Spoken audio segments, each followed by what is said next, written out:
Good morning. Thank you for joining me in this morning mindfulness practice. Is there a small voice inside of you that is pulling you to want more, to have more, to be more, to do more? Is there a desire for something more? Are you listening to it? Are you feeling the pull of a vision?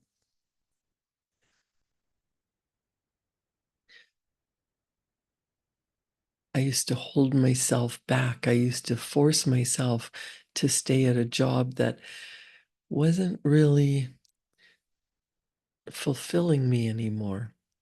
I was good at it.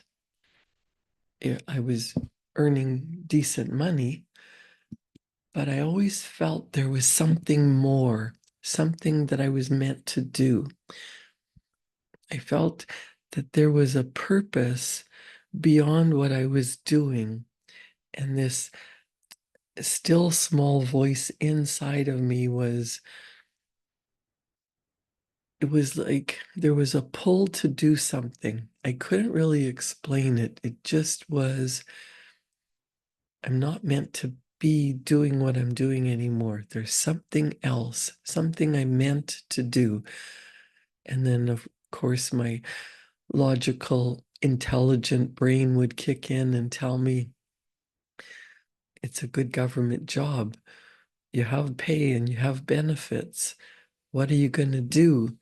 What are you going to do with the education and experience that you already have? And I could list a whole bunch of things that I knew I didn't want to do. I didn't want to start over. I didn't want to start a new business. I didn't want to work so hard. I I might as well stay where I am, getting a regular paycheck. But that didn't feel good. I felt a spirit move inside of me. And the longer I held myself back, the more I forced myself to go to the same job, the worse I felt. And that was the spiritual side of me wanting to expand, wanting to express more, wanting to have a bigger life, knowing that I was meant for more. There is a spiritual side of you. You're not just your body, you're not the physical instrument or the costume that you're wearing. You are a triune human being. You're here, obviously, in this physical world. You have ears where you can hear what I'm saying. You're interpreting your world through your five senses. You can see, hear, smell, taste, and touch. You know that you're living in a physical realm. You have a reality. You have results in your life, some that you love, some maybe that you wish you could change. There's a vision pulling you for something more. That's not greedy or selfish. That's how the whole world expands. That's how you become more, looking at what you don't want and then deciding that you want something more, something different, something better. We were taught that that's greedy and selfish. Look at how many people in the world don't even have decent housing or running water. Look at how many people in the world that have to walk for miles to get clean water or to just get water, period. There are a lot of people in the world who are suffering, who don't have enough to eat. But if you thought about a wonderful world where everyone has clean running water and access to health care and access to what they want, there are unlimited opportunities and there's unlimited potential. We just haven't tapped into it yet. If you look around at how food is being grown and harvested, produced and shipped, it's a completely different world than it was 100 years ago.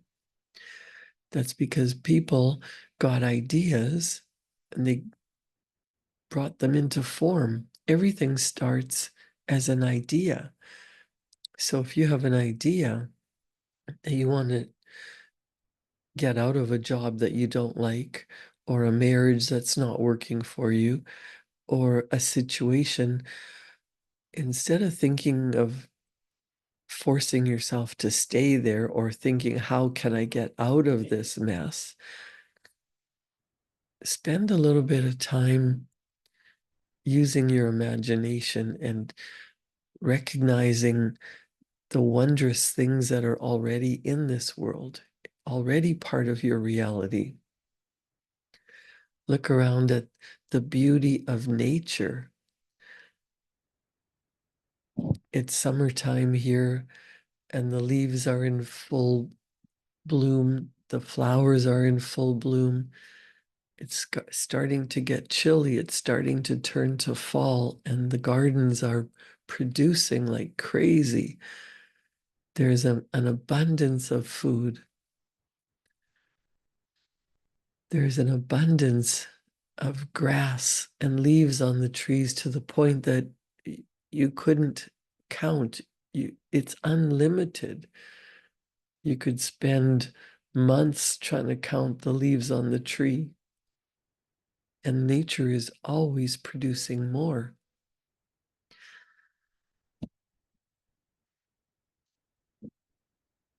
If you have the ability to see a picture in your mind, and we do think in pictures, you can imagine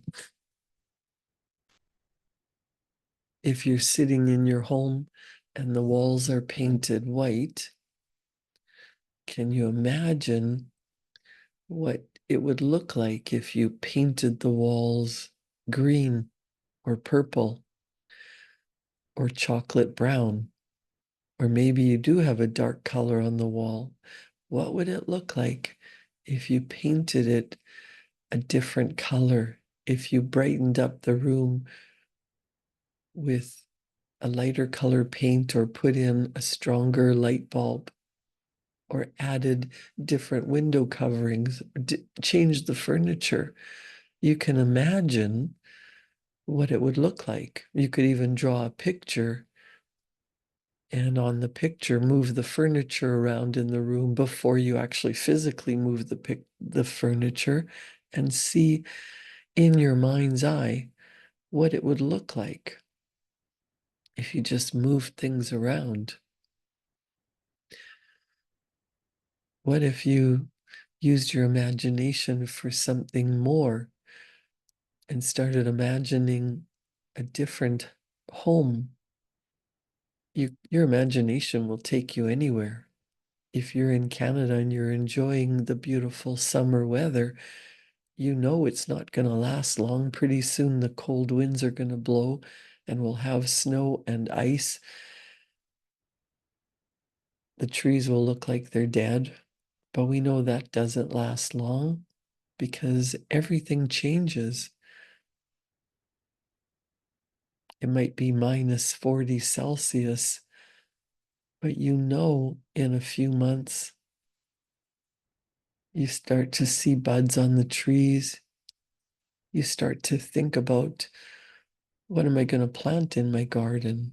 Which flowers do I want to put in the flower boxes? You know that everything changes. Nothing remains the same, including our bodies. You're not the same person that you were as a baby or a child or a teenager, but you might have some ideas programmed into you about what you're capable of doing that are no longer part of you, no longer serving you, no longer helping you live the life that you want to live. And yet, these old ideas are still entrenched in your subconscious mind. It takes practice to focus on what you want, because for most people, our imagination was programmed out of us when we went to school and we're taught how to learn what's in the curriculum and not allow a fantasy to come in and disrupt the classroom. Well, everything is created starting with a fantasy. You can think thoughts that create an idea of what you want instead of using your imagination to create what you don't want.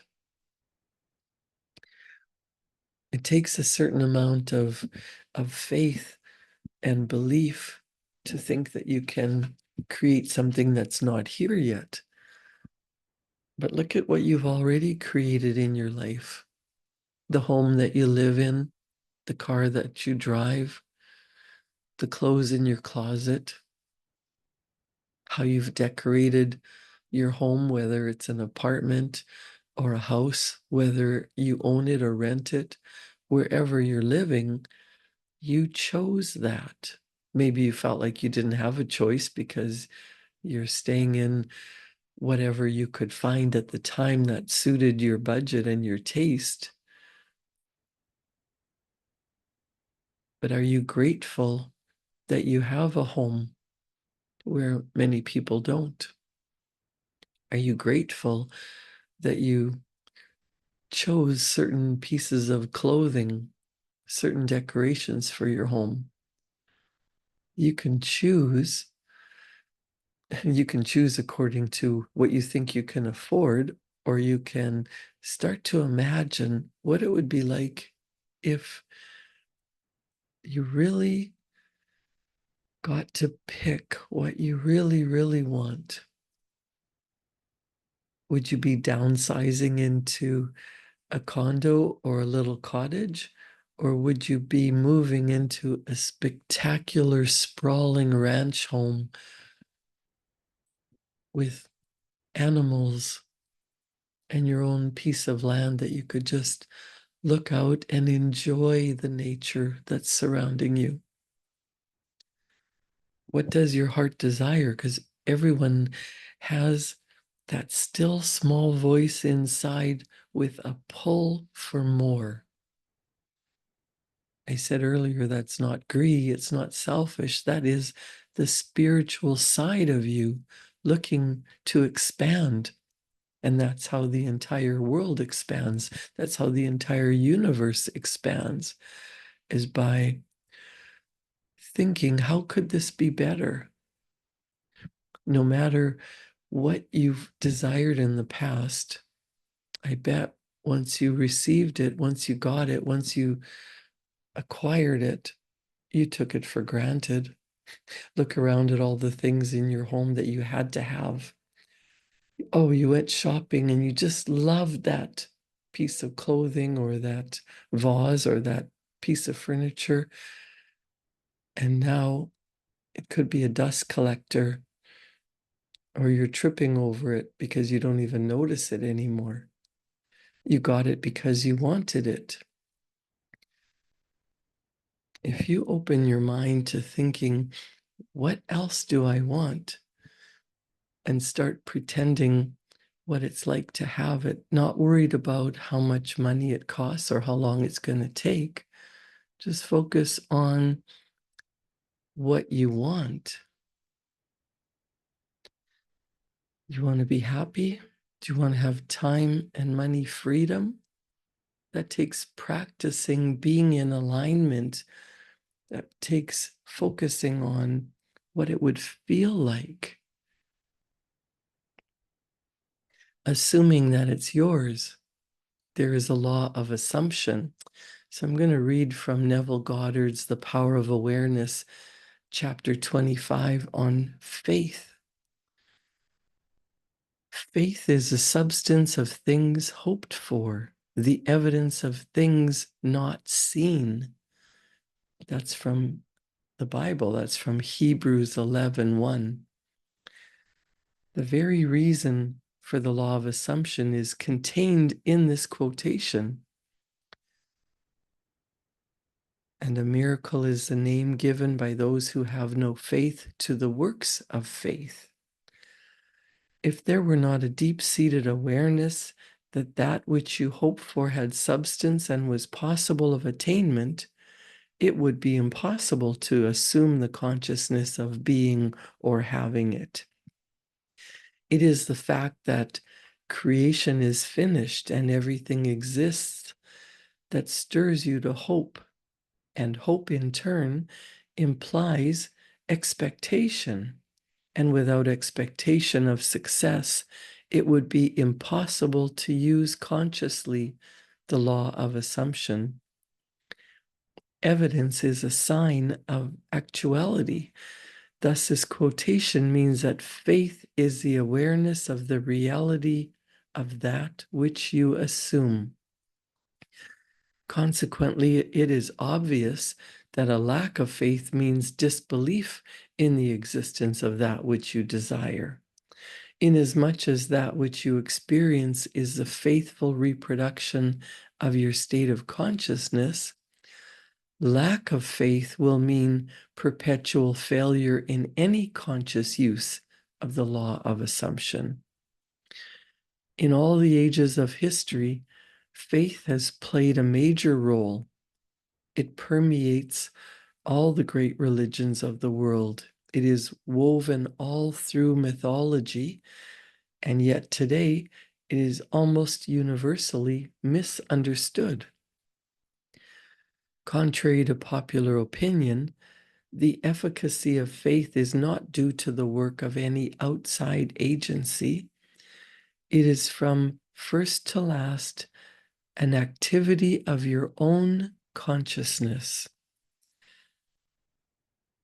The Bible is full of many statements about faith, the true meaning of which few are aware. Here are some typical examples. This quote is from Hebrews. Unto us the gospel preached as well as unto them, but the word preached did not profit them, not being mixed with faith in them that heard it.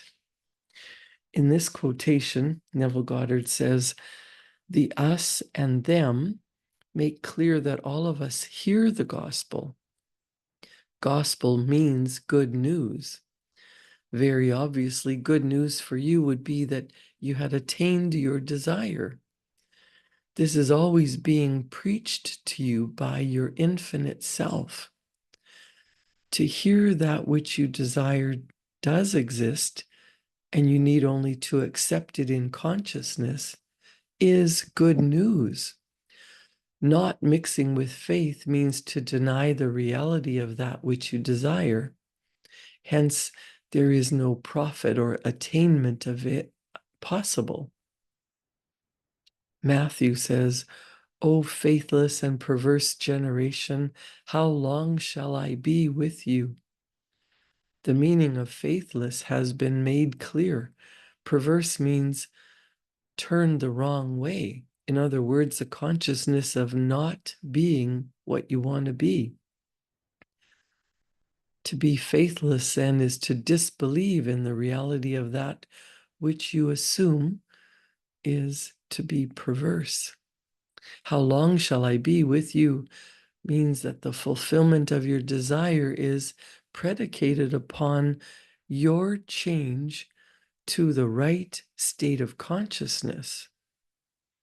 It is just as though that which you desire is telling you that it will not be yours until you turn from being faithless and perverse to righteousness. Righteousness is the consciousness of already being what you want to be. Consciously aware that you are already what you want to be. You want to be happy.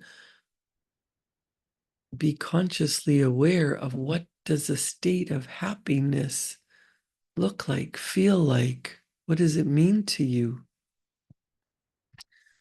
Another quote, Hebrews 11:27 says, "By faith he forsook Egypt, not fearing the wrath of the king, for he endured as seeing him who is invisible."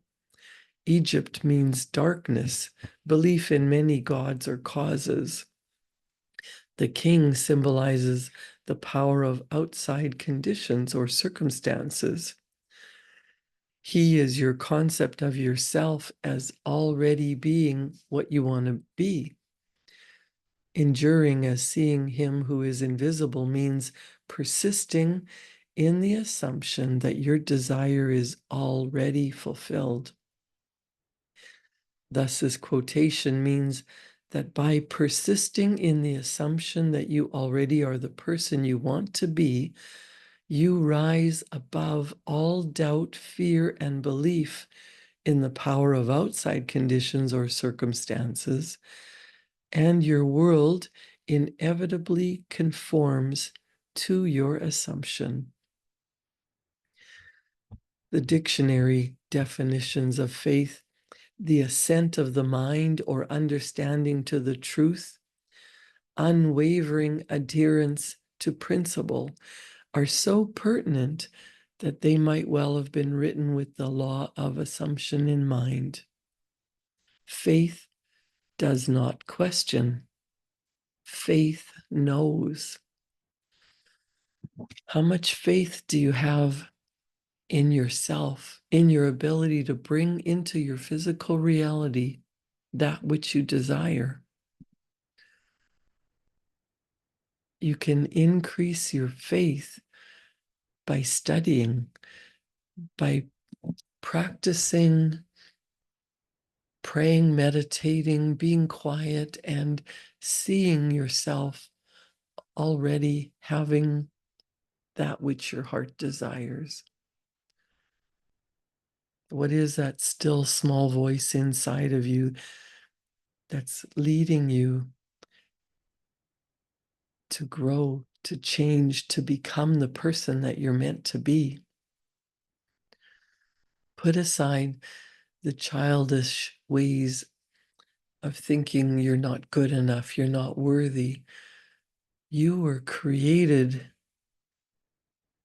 to expand the universe. Feel the pull of the vision that is meant for you. What is the picture that you see in your mind? What's in your heart that's not yet a physical reality? Physical reality is the last stage. First, you get the idea, the fantasy. You imagine a better world, a better life, a better state of being. And then, as you sit in quiet solitude, blocking out the outside circumstances, the outside conditions, the outside opinions, closing off your 5 physical senses for a couple of minutes, closing your eyes, turning off all distractions, not thinking about being hungry or thirsty or having to jump up and run away and do something. We're not human doings, we're human beings. So just allow yourself a few moments to just be. And what vision comes to you? What's in your heart's desire? What would you love? What do you think in having it you'll be happier, you'll be healthier, you'll be calmer, more at peace, more joyful? What's pulling you? Everyone has something inside of them that they want to express more of. That's why no matter what you have in your life, you still want more. That is the spiritual side of you looking for fuller expression, fuller expansion, creating more life for yourself and for others. What does that look like?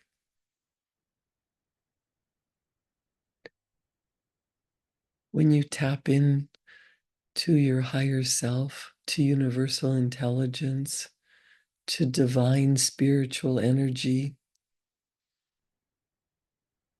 you hook up to that higher version of yourself.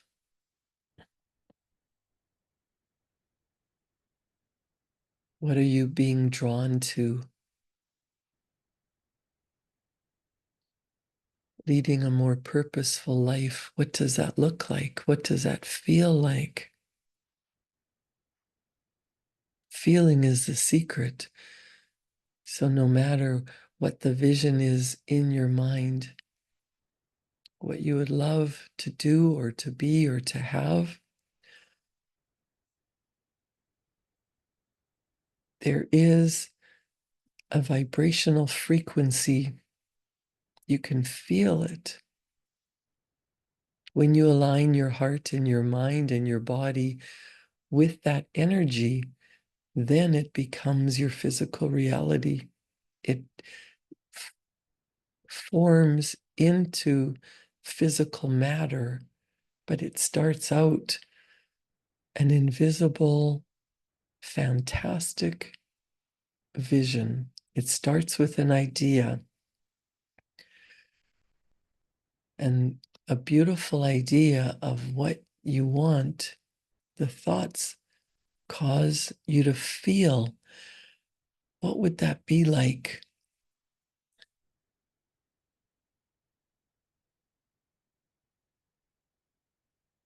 As you're thinking from that new goal, that vision, that destination, that feeling of what you wish, what you hope, what you dream of, get into that spirit, that vibrational energy, that feeling as if it's already yours, eagerly anticipating it, knowing that everything is created twice, first in your mind and then in your physical reality. It starts with the thought. The thought causes a feeling. The feeling causes you to take action. You get an inspired idea. When you act, the universe reacts. Your action sets up a result. You are the cause and the effect of all the effects in your life. What would you love to become an effect in your life? Cause it to start to move into your physical reality. As you're spending time thinking about what that would be like, feel it's already yours. You know it's coming. And write it down. I am so happy and grateful now that. And put down the thought, the idea, the vision, the goal. What would you love? And don't let your conscious mind, your logic, start talking you out of it. Write it down and write down some ideas of how it could happen.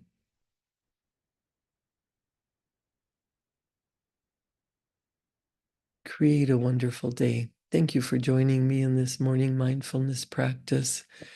Practice thinking about what you really want. And don't let your outside conditions and circumstances stop you. There's always a way. Create a wonderful day. Enjoy your weekend. I'll see you back here tomorrow, Monday morning at 7. Thank you.